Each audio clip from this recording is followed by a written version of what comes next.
ভোর ৫টার সময় এখানে আসছি। আর এই এখন বাজে কয়টা? এখন বাজে হচ্ছে আপনার ৩টা ৫০ বিকাল। ভোর ৫টা থেকে ৩টা ৫০ মানে ১১ ঘন্টা ধরে আমি বসা। অফিস থেকে ছুটি নিয়ে আমাকে আসতে হয়েছে। দেখতেই তো পাচ্ছেন অনেক বড় লম্বা লাইন। আমি ফজরের নামাজ পড়ে এই পর্যন্ত আমরা এখানে বসে রয়েছি ৭-৮ ঘন্টা। গাড়িতে এমন তেলও নাই যে আমি বনানী আমার অফিস, আমি ওই পর্যন্ত যাইতে পারবো না। ব্যবসায়িকদের সিন্ডিকেট না ভাঙতে পারলে দেশ ভালো হবে না, বুঝেছেন? সরকারের পক্ষ থেকে বলা হচ্ছে দেশে তেলের সরবরাহ স্বাভাবিক রয়েছে, তবে আমার পিছনে তেলের জন্য গাড়ির যে দীর্ঘ সারি রয়েছে সেটি বলছে ভিন্ন কথা। রাজধানীর অধিকাংশ পাম্পেই মিলছে না তেল, পাশাপাশি যে সকল পাম্পে তেল মিলছে সেগুলো সঠিকভাবে পাচ্ছেন না যারা যানবাহন চালক রয়েছেন তারা। এ যেন অনেকটাই কিতাবের গরু গোয়ালে না থাকার মতো। কেন তেল নিয়ে এত সংকট সেটি জানতে কথা বলবো পাম্প কর্তৃপক্ষ এবং যারা চালক রয়েছে তাদের সঙ্গে।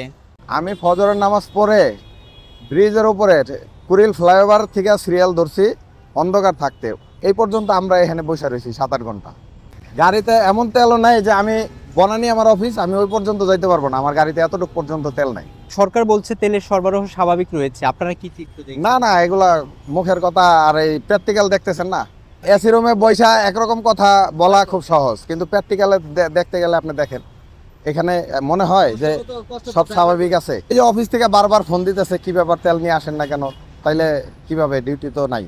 এখানে তেল নিয়ে অনেক সিন্ডিকেট চলতেছে, সিন্ডিকেটটা যাতে সরকার এটা একটু শক্ত হাতে দমন করে, না হলে আমাদের মতো সাধারণ মানুষ ওই মনে করেন এই সিরিয়ালেই মরে যাবে।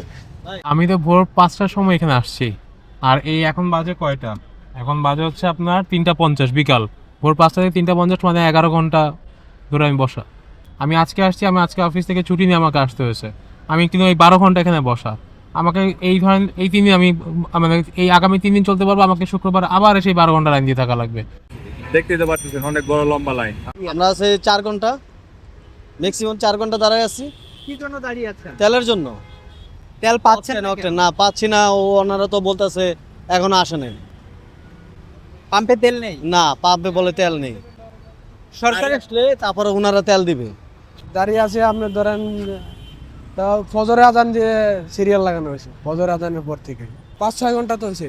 ডিপু থেকে শুনছি 2টার পর 1 গাড়ি তেল আসবে, দেখলাম যে 1 গাড়ি তেল আসছে আপনার।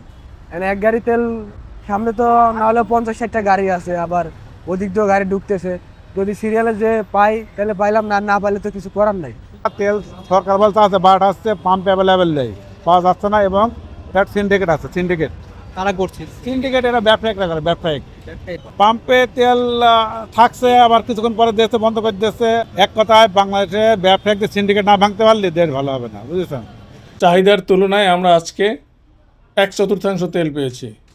আমরা যেটা চেয়েছি, যা দিলে আমরা মোটামুটি সামলাতে পারতাম লোকজনকে, তার 1/4 তেল পেয়েছি। আমি জানি না কতক্ষণ দিতে পারবো, যতক্ষণ আছে দিয়ে যাব। আমরা অনেক সরকার নির্ধারিত রেশনিং হারেই আমরা তেল দিয়ে যাব। কোটা পদ্ধতির কথা বলছিল অনেক পাম্প থেকে, এটা আসলে হ্যাঁ, কোটা পদ্ধতির হলো সরকার নির্ধারণ করে দিয়েছে, মোটরসাইকেলে 2 লিটার তেল, প্রাইভেট কারে 10 লিটার, জিপে 20 লিটার, আর বাসে দূরপাল্লার বাস হলে 200 লিটার। আমরা ঠিক সেভাবেই দিয়ে যাচ্ছি। সামনে কি জ্বালানি সংকট আরো বাড়তে পারে? এইটা আমরা বলতে পারবো না, এই পূর্বাভাস এইটা তো সরকার বলতে পারবে। সম্ভাবনা কম, আমার মনে হয় না যে ওইরকম ক্রাইসিস কিছু হবে। সরকার বলছে দেশের তেলের সরবরাহ স্বাভাবিক রয়েছে, অপরদিকে পাম্প কর্তৃপক্ষ বলছে তাদের কোটার মাধ্যমে তেল দেওয়া হচ্ছে। ঘন্টার পর ঘন্টা লাইনে দাঁড়িয়ে থেকে তেল নিয়ে অনেকটাই হতাশাগ্রস্ত যারা চালক রয়েছে তারা।